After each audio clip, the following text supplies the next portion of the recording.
जय श्री कृष्णा। आखिरी उपाय, आखिरी रास्ता।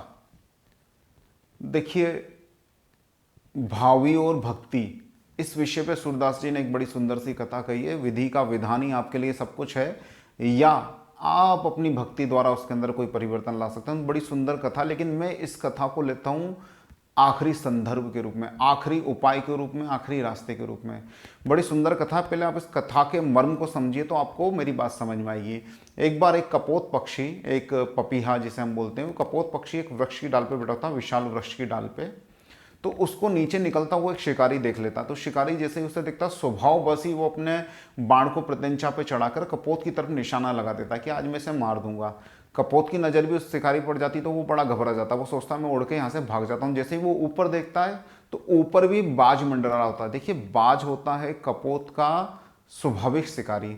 तो वो ऊपर भी मृत्यु देखता है, नीचे भी मृत्यु देखता है। तो इस स्थिति में जब वो किम कर्तव्य विमूढ़ होता है तो अपने आप को पुनः संभाल के वो ईश्वर सन्निधान में खो जाता है। वो भगवान, आंखें बंद करके भगवान से प्रार्थना करने लगता है कि हे प्रभु, मुझे इस मुसीबत से छुटकारा दिला, मुझे इस मृत्यु तुल्य कष्ट से बाहर निकाल।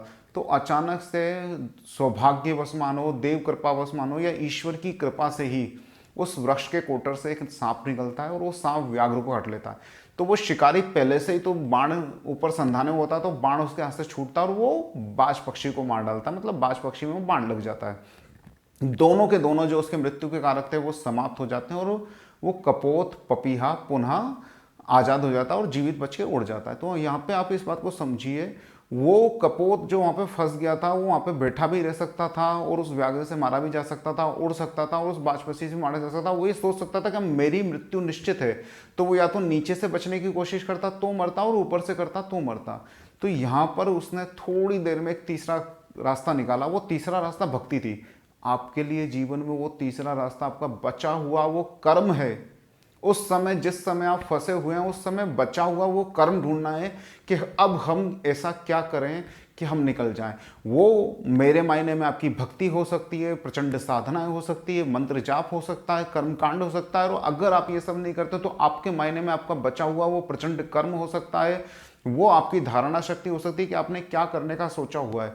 तो हमेशा ईश्वर सन्निधान के रूप में, ईश्वर प्राणिधान के रूप में, हमेशा भक्ति के रूप में आपके पास ईश्वर एक रास्ता छोड़ता है। और जीवन के अंदर जब भी फंस जाएं तो उस पक्षी की तरह थोड़ी देर आंख बंद करें और बैठें और देखें कि आपके पास आखिरी रास्ता क्या बचा हुआ है उस मुसीबत से बाहर निकलने का। भावी के ऊपर हमेशा भक्ति की विजय होगी। इसलिए समस्त संसार है, इसलिए आपके कर्म का सिद्धांत है। तो आप उस भावी को, जो भी आपके लिए अनिष्ट कारक है, उसको जीतने के लिए अपनी भक्ति को लगाइए। आपका मन होता है तो प्रचंड साधनाएं कीजिए, ज्योतिषीय उपाय कीजिए, और आप उसमें नहीं मानते हैं तो आप प्रचंड कर्म कीजिए। आप जरूर अपनी भक्ति से बाहर निकलेंगे। जय श्री कृष्णा।